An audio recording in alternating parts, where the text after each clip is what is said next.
Well, good morning to everybody. I'm really excited and glad for you to be here. I hope that our praise to God and the lesson we're going to look at this morning is going to be a blessing to us, that it will uplift us and encourage us to be able to go out and serve God better this week. Now, if you were with us last Sunday, then you're aware of the fact that we have started looking at church growth, the ways that we can help Christianity to spread and the church to grow. So in last week's lesson, just to give you a quick review, we actually started by thinking of things that will not cause the church to grow. Things that aren't going to help the church to grow, that are actually sometimes mistaken for things that will help it. So there was two things I gave you last week. 2 points. Number one, overstructuring the worship service is not the key to helping the church grow. And I also told you a second point, understructuring the worship services is not the key to helping the church grow. So last week we only looked at the first point, overstructuring things. There are some people who think if we could just get the services more organized and everything straight-laced as possible and prim and proper and everything, then that would help everything. That would solve all of our problems and people would start showing up. Well, we looked at that a little bit last week and gave examples and saw that that's not really always the case. That can actually hurt things sometimes. So now we're going to look at the opposite end of the spectrum. We're going to look at how underdoing things in our worship services can be a problem. So in contrast to last week, there are some people within Christianity that have this mindset. This is the way they view worship services. Worship services to them is just a get-together with friends. That's what it is. It's just a time where I can spend time with my friends, we can laugh and tell jokes and just have a great time. That's what it is. And God kind of starts to take the back seat. God just becomes the backdrop. God just becomes the excuse to hang out with my friends and do all these things. And people sometimes start to have the mentality, well, we ought not to have any structure or organization in the worship, because if we do, that'll just get in the way of me having a good time. So we don't need any organization. Everything should be extremely laid back and relaxed, because I can have more fun that way. Now, I'm going to tell you straight off here that I think it's wonderful that we get to come together as Christians, because I think spending time with our fellow Christians, our friends, I think that is an important part of worship. I think sometimes we overlook that. You know, most of you have probably heard Hebrews 10:25, where the Hebrews writer says, "Do not forsake the assembling of ourselves together, as the manner of some people is." To point that out to people if they don't show up to church. Don't forsake the assembly, that's what it says. But we ignore the last part of that verse, the end of Hebrews 10:25, where it says, encourage one another. Some versions actually say provoke one another to love and good works. In other words, what that verse is saying is you don't need to be skipping services, because going to a church service, worshiping together with other Christians, can be a way that you are encouraged, that you are built up. We should build relationships with each other when we come to worship services. Absolutely. I want to be encouraged, don't you? Of course, that's a part of it. But we have to make sure that we don't let things get out of hand to where we forget that the main point where we're here is to worship God, right? So let me give you this story. Years ago, I had just started trying to get into preaching.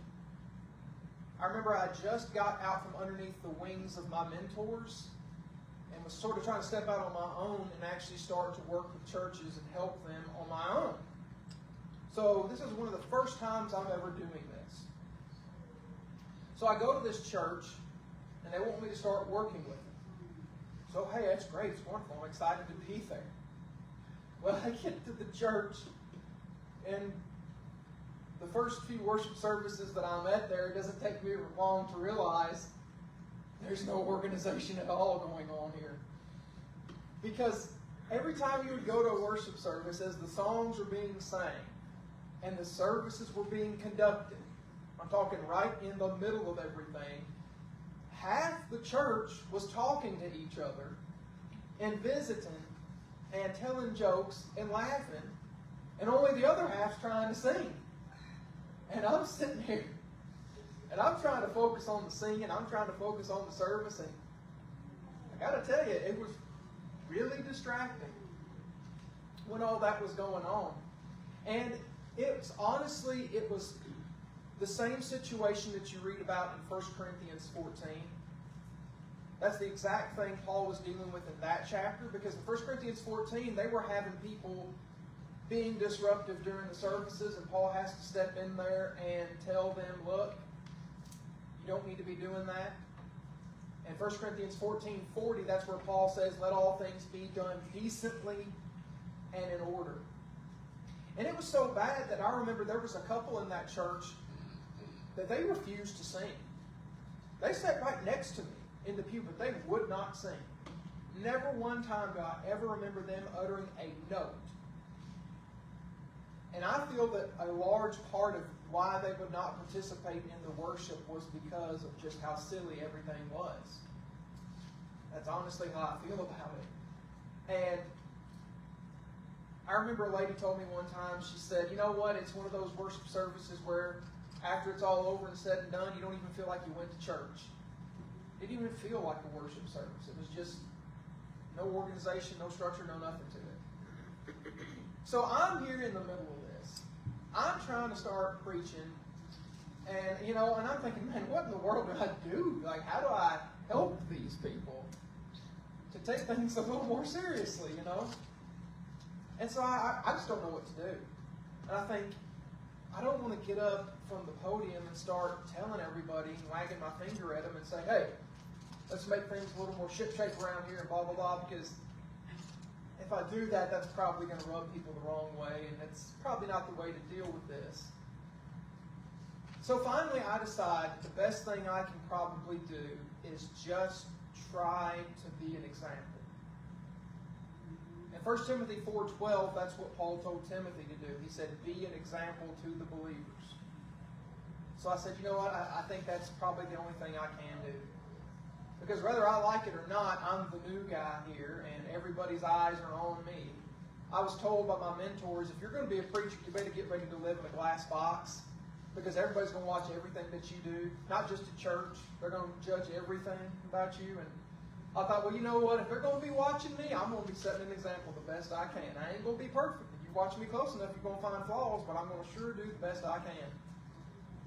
And so whenever it came to church, I would sing every song. I would bow my head, and we prayed, and we did the Lord's Supper. I would do it, take it serious, and if somebody would try to talk and laugh and joke with me, I wasn't going to do it, And believe it or not, that actually started to work. Over time, people kind of started to realize that, you know what? Maybe we ought to take this a little more seriously than we are. Maybe we ought to be a little more reverent in our worship and realize that we're not just here to joke and have fun, but we're here to actually worship God. And it started to work, and the church sort of leveled out with those things. Now, I have noticed over the years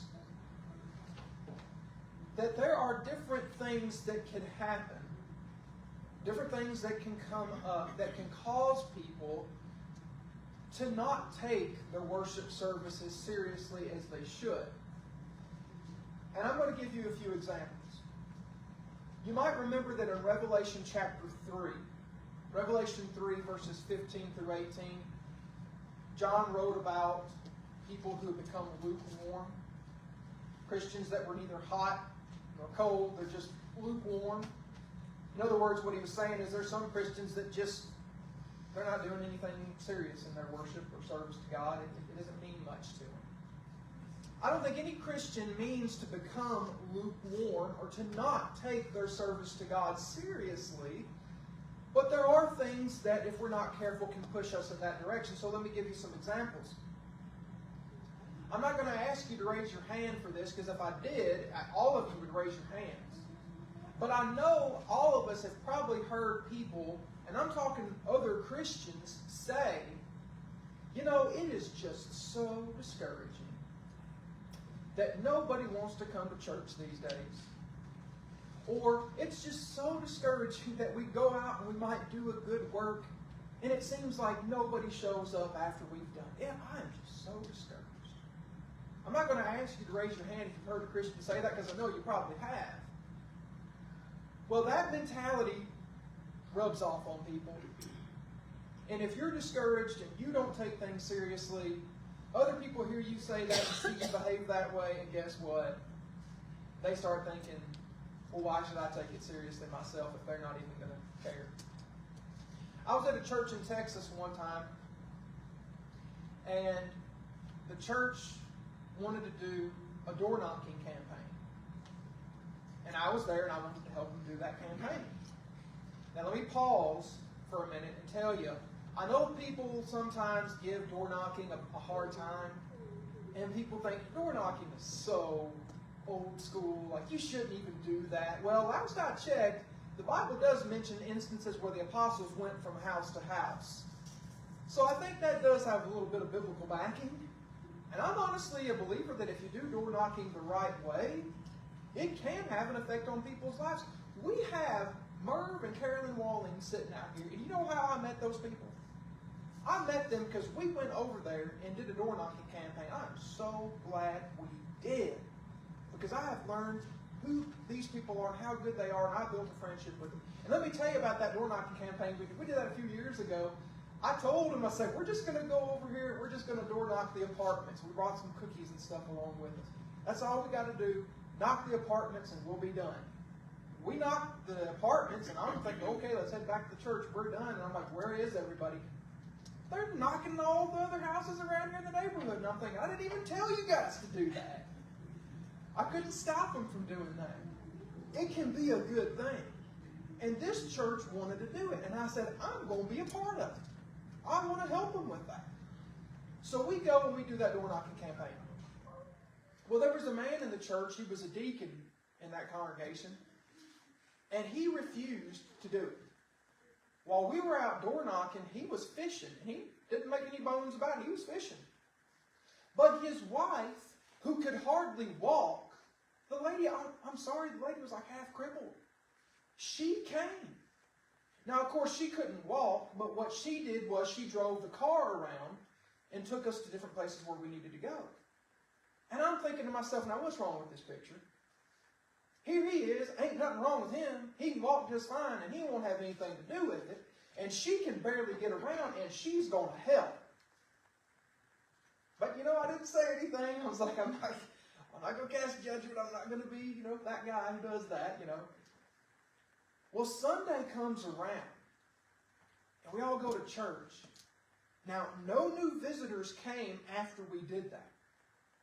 But I'm telling you, when you walk through those doors, you could feel the energy in that church, because everybody was so excited that we had done that. Everybody it was beaming, because everybody was just on fire for God. Yeah, but we didn't get any results. We don't care. We did good, and we're going to keep doing good.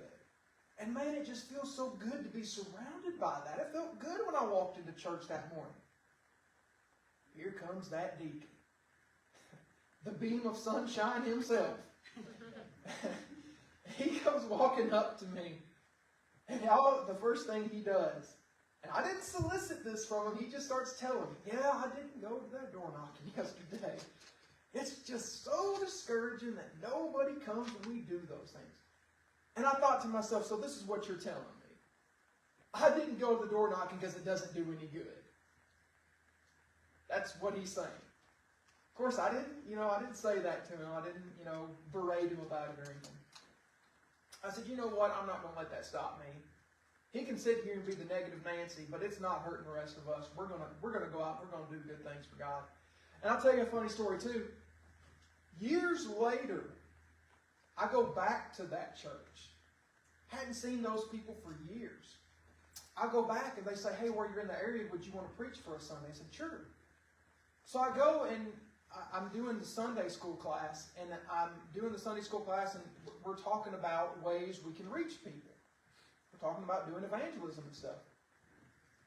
And the deacon is still there.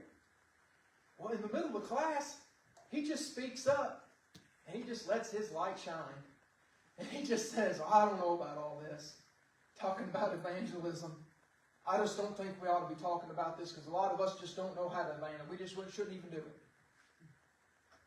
And I'm thinking, boy, you haven't changed at all, have you?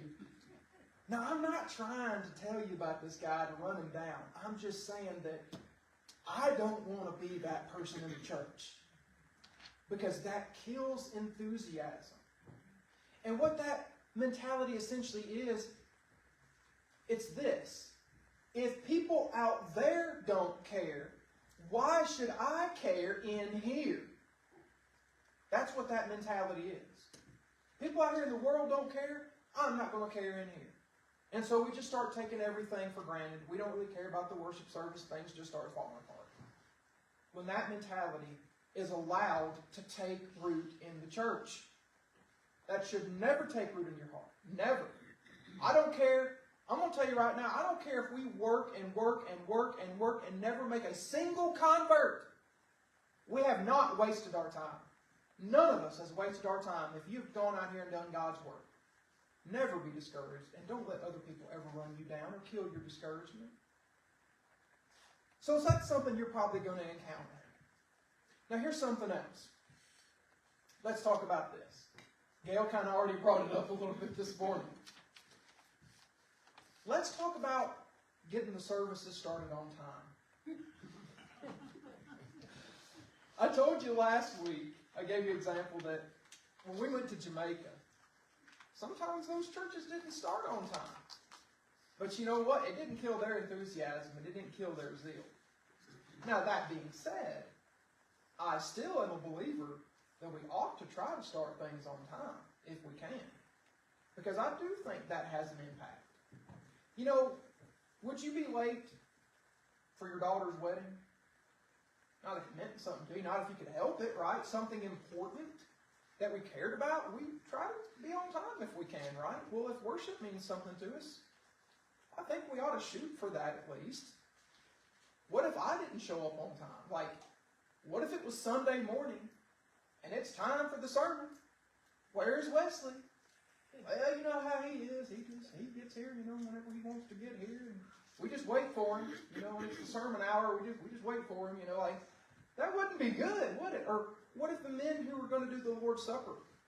It's time for the Lord's Supper. Where are they? Well, them, they always run 15 minutes late. Well, that wouldn't go good, would it? So I think we ought to try to make that a goal. Because I think that can help people to realize that the worship is important and that it does mean something. Now, of course, you can be overly concerned about that.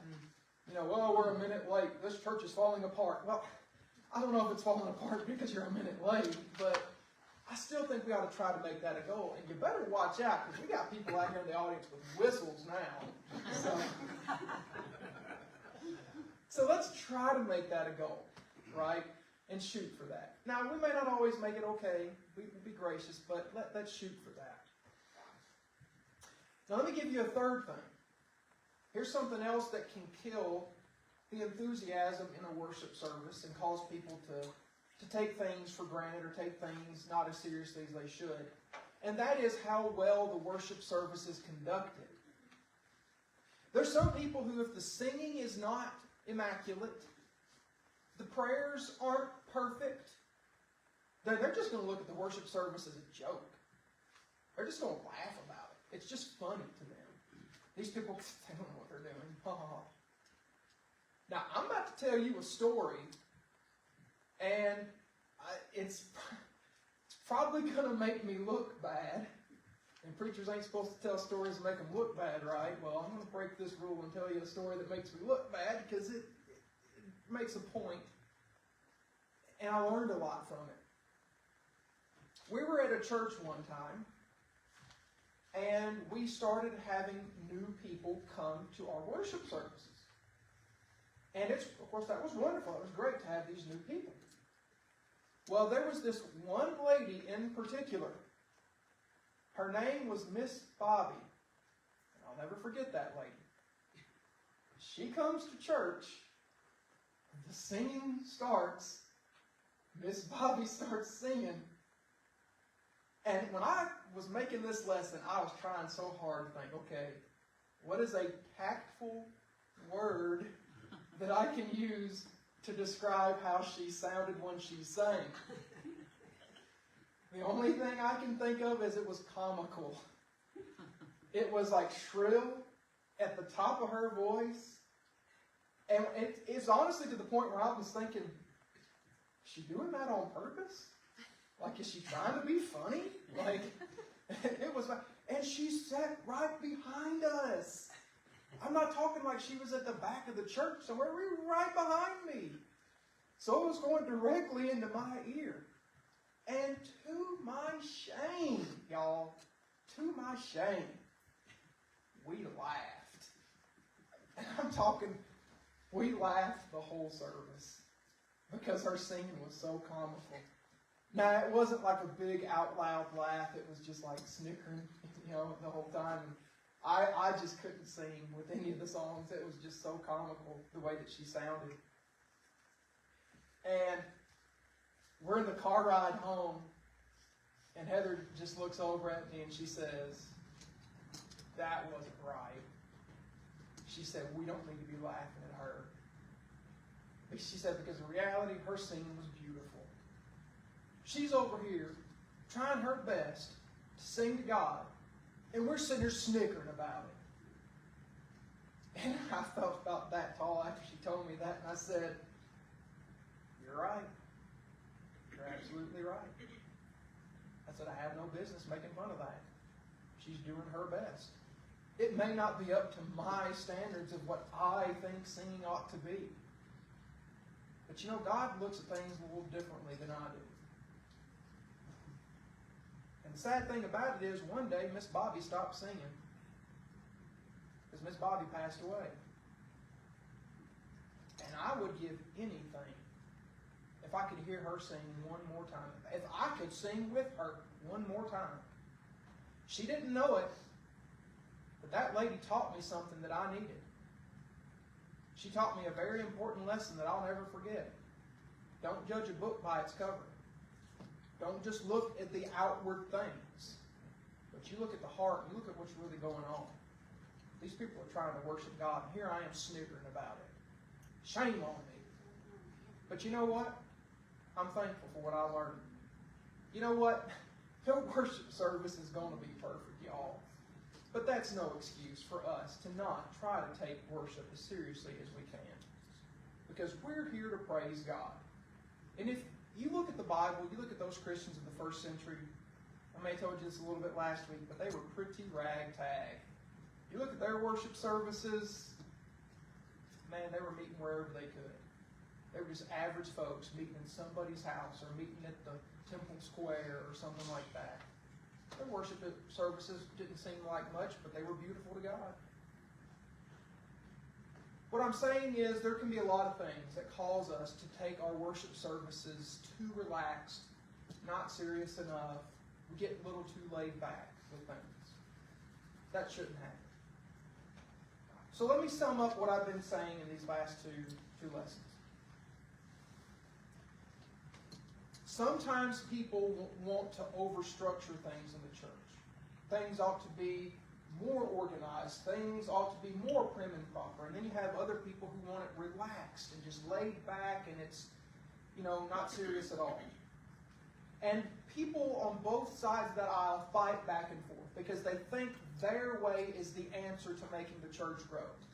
Well, if we were more organized, we'd have more people here. And other people say, no, if we were more laid back, we'd have more people here. And they fight back and forth and nothing changes. Nothing changes. When it comes to the worship service, let's try to make it as balanced as we can. We want to have organization. We need to have structure. Let's take it with some seriousness, but let's also be a little relaxed. Calm down. Everything will be okay. It reminds me of Joshua chapter 1. Joshua 1 verse 7. Joshua took over the leadership of the Israelites after Moses.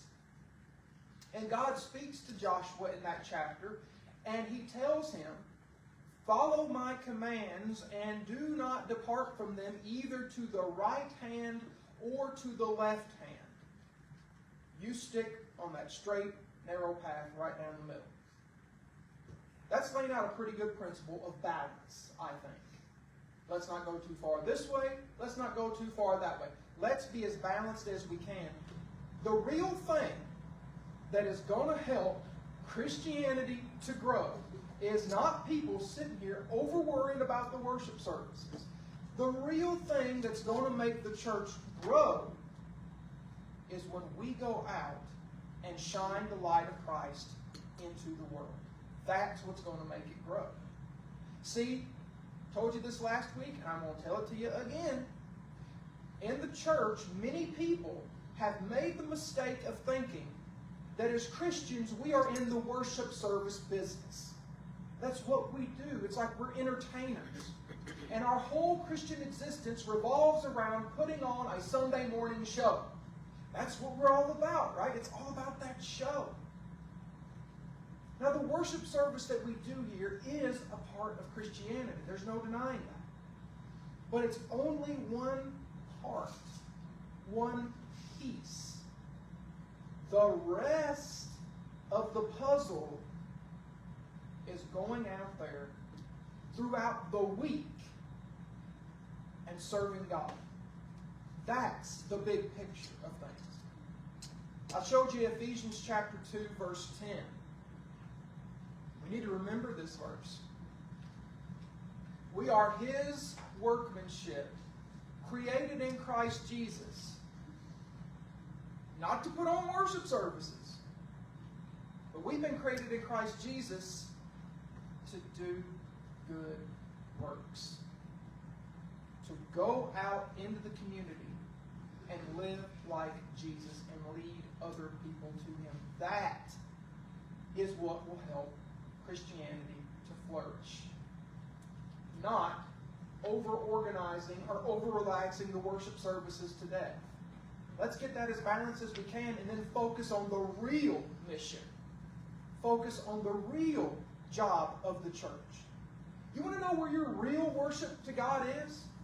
My real worship to God is on Sunday morning. That's where it all happened. No. That's just the icing on the cake.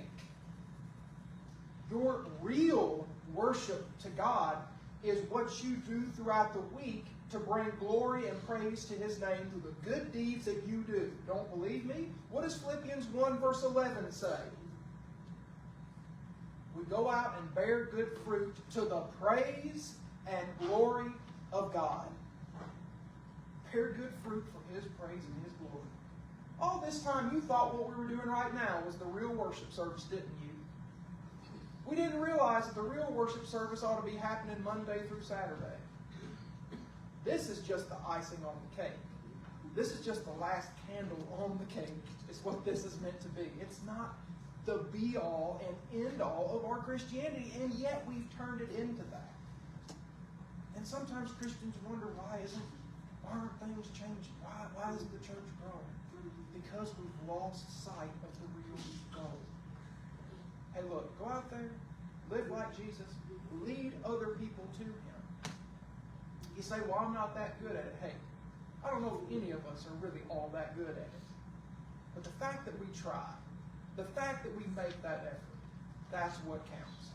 And have you ever thought of this? If I'm not very good at it, you're not very good at it, they're not very good at it, we're all just not very good at it, but we all do it together, our not very good at it come together and make something that is pretty good. We work together as one. Now you might be wondering, well, preacher, give me exactly some detailed things that I can do. Well, we're going to do that. In lessons coming up, we're going to get down to the nitty-gritty. We're going to start talking about things that you can do or can begin to do that will help you to get on that path, right? Things that you can do in your own everyday practical life that can help you to reach people like you never thought you could before. So we were talking a big game, preacher. I don't know about this. Well, you know what? The proof is in the pudding. We're going to look at these things, and if we implement them, I promise you, good things can happen. But I'm so grateful that you're here this morning. So happy that you got to attend with us. And if you're here, you're not a child of God, then you know what? You don't have to leave here this morning that way. You can become His child, begin to serve Him. You can give your life over to Christ. If you say, I am a Christian, but I'm really not serving God like I should, I've got problems, I've got things in my life I need help with, then you know what? You don't have to leave here without help. We want to offer that to you. We're not here to offer judgment, we're here to offer help. So this morning, if there's anything you can do, or anything we can do to help you, then please let me know while together we stand and while we sing.